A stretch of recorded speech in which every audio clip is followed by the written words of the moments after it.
talk all about the world of fashion with Doug Evans, executive producer of Fashion Scholarship Fund. What is that?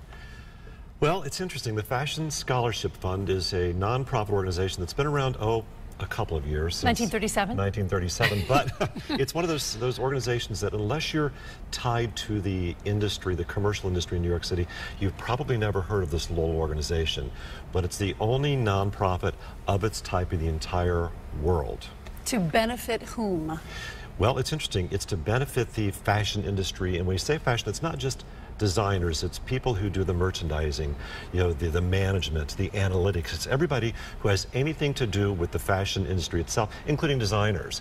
And what's interesting about this is we work with 61 colleges nationwide to find the best and the brightest talent, young people, great young people, to give them a career or a real start in the fashion business. So you've been going at this many, many years. Who have you launched over the years? Lots and lots of corporate people. Primarily what you would see with us are people who get into the business side of the industry itself. But a good example is one of our big winners several years ago is a young man, and he is now the chief designer for a wonderful, wonderful, I call them artists, designers, Rosetta Getty, who has this incredible line out, and he's one of our big winners of our big awards. And that's how he got there, because he told me, I was meeting with him in Los Angeles a few weeks ago, he told me that if it wasn't for him winning our competition, that he would not have had the money to do his unpaid internships to get a start in design in the industry itself. Now, you work with 61 colleges across the country. How do you find these great minds that are going to go into the industry and either be in retail or design or tech or merchandising? How do you find these young people? Well, in thinking about getting together with you to talk about this, we have schools all across the country, one of them being your alma mater, by the way, Purdue. Purdue. You went to IU. I went to IU, yes. See? So IU and Purdue, they're both in the program. And so schools are invited to participate in the program, and every year we have a competition. So this is not a needs-based organization. This is a merit-based, talent-based competition for young people who have to have a 3.0. Their school has to be in the program. Then they have to apply in the school to get into the competition. And then once they're allowed by the school to do the competition, we issue a case statement every year. It goes out to all these schools, to the students who want to participate, and then all those case statements, those competition pieces come back in, and then we have a panel of 150 judges who do a blind judging of the competition to rate the winners. So this is tough. It's tough. It's tough. But what's neat about this is we used to have only college juniors and college seniors in the program. But 2 years ago, we opened it up to freshmen, sophomore, juniors, and seniors. And we had freshmen who'd been in their first year of school who actually won the competition.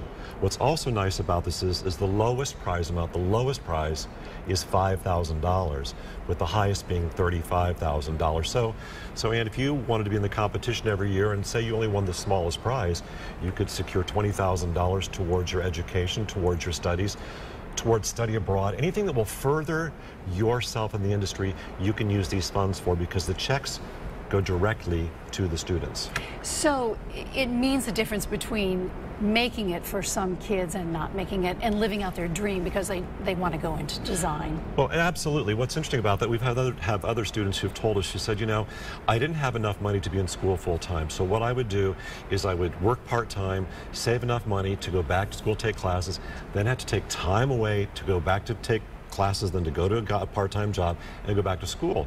But in a couple situations, we've had students who've said, because of your grant, because of your scholarship of $20,000, of $15,000, it paid for me to finish school in time so I could get into the industry. Some of our schools and our college schools, I like to tell the story of one of the schools that's called Cal Poly Pomona in Southern California. It's a state school. The annual tuition there is $6,000 a year. Oh my gosh. Now, if you have a young person who wins this competition and they secure a scholarship of $5,000 or $10,000, you paid for a year of school. And this one young lady said to me, she said, you know something, I'm the first person in my family to, let alone graduate high school, go to college. I'm the only person in my family who speaks English. You've changed the entire relationship of my family to life and living by what you've done for us. And I said to her, I didn't do anything for you. It's your talent. You're the one who secured this. You're the smart one. You're the one who won the competition. But you changed her whole socio-economic education life just with this one competition, this one scholarship. Let's show 3 pictures of some pretty famous people that have kind of gathered around in your group. The first person that we're going to see in the first picture is Vera Wang. Amazing, an amazing lady. What's her role in the scholarship fund? You know, she is such a diversified, talented designer. When you look at the clothing she has, the wedding dresses, mattresses. You know, this is a young person who, if you look at her life, where she started off to do one career, didn't make that, didn't make another, and then got into design, and now look, she's everywhere, and she's a self-made success herself. When you take a Vera Wang and you put her in front of other young people, and she tells her personal story, that's what these celebrity designers who work with us do for us. They actually sit down with these young people and say, look, here's where I started. You think you can't make it? Let me tell you how I got to where I am. And Vera's one of those people, and she's a totally diversified designer in business with all the different lines she has. The next person is Iris, and who doesn't know Iris, who is now 95 years old, and just a fashion maven, if you will. Love her glasses. Does she get to speak to the students? Because, gosh, I would so listen if she spoke. She does, as a matter of fact. Every year she hosts an event in New York City, and the students get to come listen to her talk about her career. Now, she'll say to you, you know, she's she's a celebrity something at 90-some years old or 85 years old. If you think about her career, that's when it really took off. She's always been in the business, in the industry, but she's really come into herself in the last 10 years. She is so smart. She's so diversified. I see her on the shopping channels with some of her items. She scours the world for all kinds of interesting things, but she really will sit down with the students and say, look, I waited 70 years until I got into the business, and now look at where I am. If I can do this after 70 years, look at where you can go at age 22, 23, or 24. And she calls herself the geriatric starlet. She does. Which I love. She does. She's amazing. And that photo was actually taken at Neiman Marcus in Palm Beach. She's the honorary chair of a fundraiser we do every year there.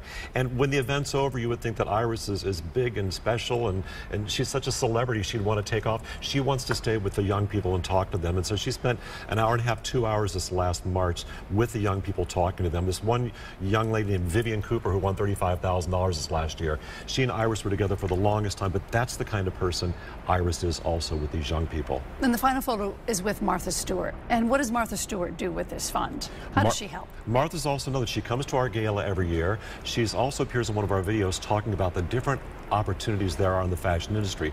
If you've seen Martha on TV now with Snoop Dogg and her television show, always her cooking reinventing. Show. Always. You know, she has the food line with the boxes that are coming out. I saw the Martha Stewart wine line a couple weeks ago, and then I was in Ann, I was in Home Depot. Did you taste the wine? Well, of course, and it's very, very good. Do you think Martha would have anything that's not good?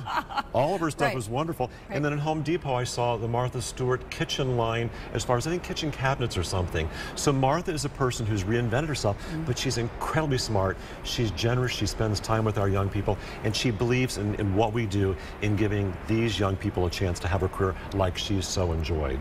You are the executive director of Fashion Scholarship Fund, but you've done a lot of things. And just to name a few, which you already know, but our folks don't know. I'm afraid now, yeah. Ann. Writer-producer off-Broadway, the Society for Preservation of the Great American Songbook, consultant Palm Beach Opera, Disney University, and we've established that you went to IUPUI and I went to Purdue.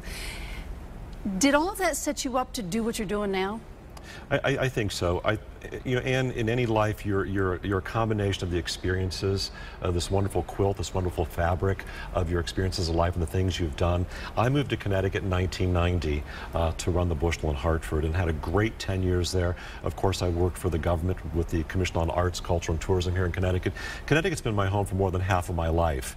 And, you know, this accumulation of experiences, this accumulation of getting to know people like you and other people in the media here in the state of Connecticut has made me who I am today. When I was asked to take this position 3 or 4 years ago, I said, well, what do I know about fashion? And they said, well, you know something, you have all the other skill sets from all the things you've done in your career, like the things you've mentioned, but we can teach you the fashion side of things if you'll just come in and do these other things we need to have done. And I'm like you. It's like, don't tell me I can't do something. I believe in the old, why not? Well, why can't I? Tell me why I can't do this. And I think that's put me where I am today, actually. Where do you want to grow this fund? In which directions, since you've taken over? Well, it's interesting. We started, when I started 3 or 4 years ago, with 125 scholarships, and this past year we gave away 227 scholarships. So we're continuing to grow it. We had a couple hundred applications a few years ago. We had almost 600 this past year. Wow. So we want to grow this. We want more people like Vera and Martha and Iris and Michael Strahan involved with us to inspire these young people, because and in any industry, as you know, if you're just a piece of paper, if you're one of the thousands of people on a street trying to find a job, you need that mentor, that guide to help you.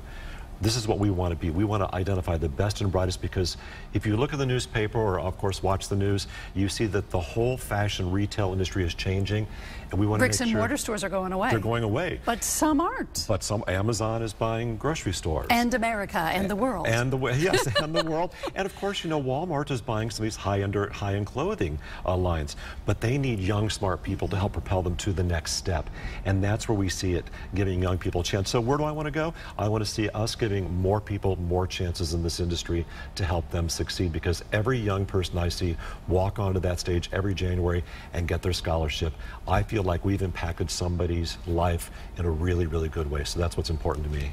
If somebody's watching this and they are a young budding designer and just need that shot, what do you tell them? How do they get a hold of you? Just go on the website and find out what your mission is? You go to the website and take a look at our mission, see what it is, but also go to your counselor at your school. If your university is not in our program, go to the head of your division or one of your professors and say, why isn't my college or university in this program? Is UConn in it? UConn is not in it, and they should be. We don't have a school in Connecticut in our program, and we should. We've got University of Rhode Island, you know, we've got RISD, we've got schools in Massachusetts, but nobody in Connecticut. Well, that should change. It needs to change. This is my home. Well, and it there should you go. change. This interview perhaps will do that. I hope so. Doug Evans, thank you so much for coming on and telling us about the Fashion Scholarship Fund, and continued good luck. And thank you so much. It was great being here and spending time with you. You're welcome.